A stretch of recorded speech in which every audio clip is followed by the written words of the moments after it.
Whenever I get into a conversation with someone and they find out that I play and teach percussion, inevitably the first question is, wow, percussion, there's so many instruments. Which one is your favorite? What's your favorite instrument if you had to name one?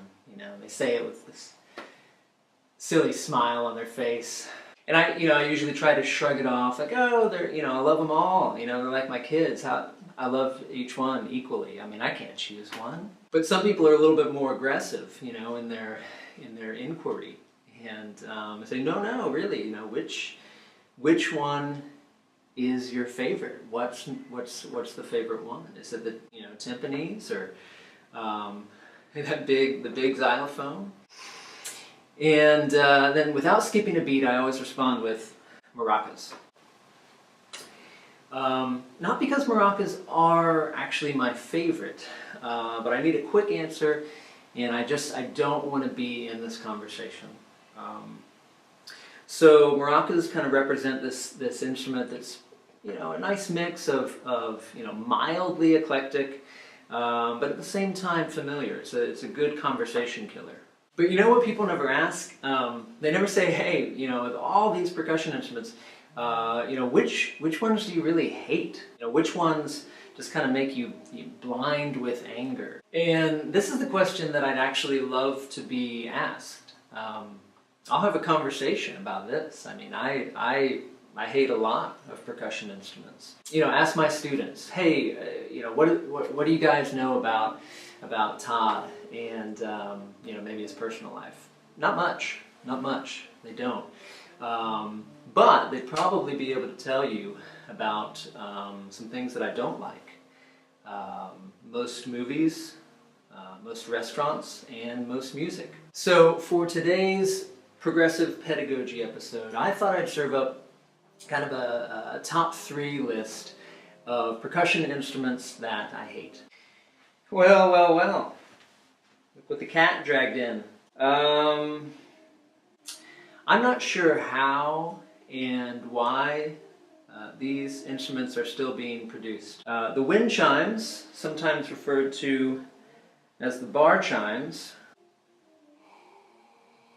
I'm sorry, it's hard sitting next to them. I'm not usually this close to them. What do they do exactly? Oh, wait, I think I figured it out.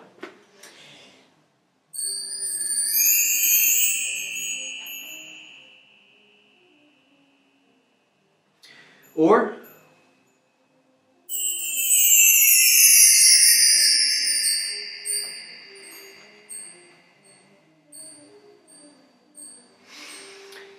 composers, church musicians, let's put the wind chimes out on the back porch.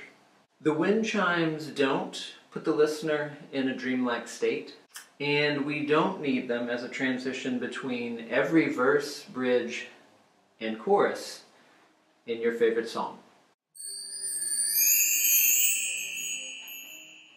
I'm not even sure I have things to say about this instrument.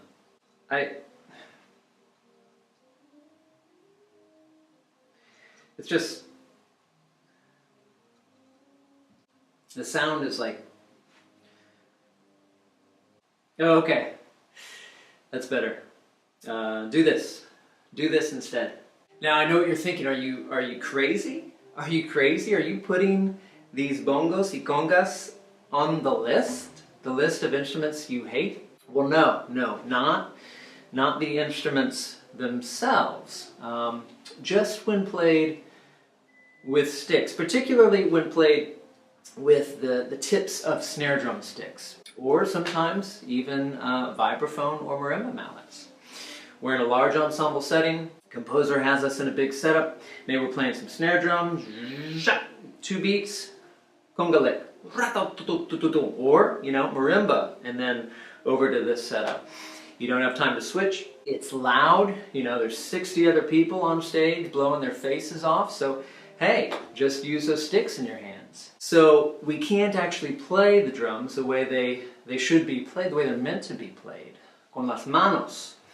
And we're just getting icky sounds. But you might say, whoa, hold it right there, buckaroo, because what about Steve Reich's drumming part 1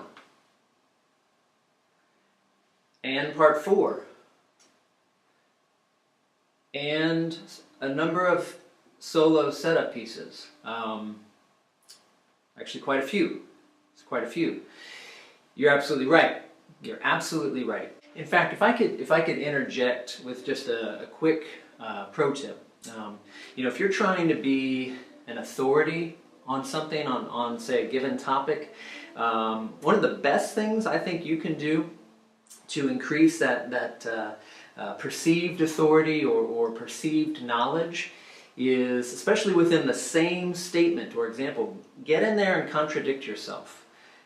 Come in strong, say something, just really black and white, and then immediately after, get right in there and say, except for this, this, and this. And actually there's quite a few examples of when this is not true. You're saying over here that X is always true. This is what this is.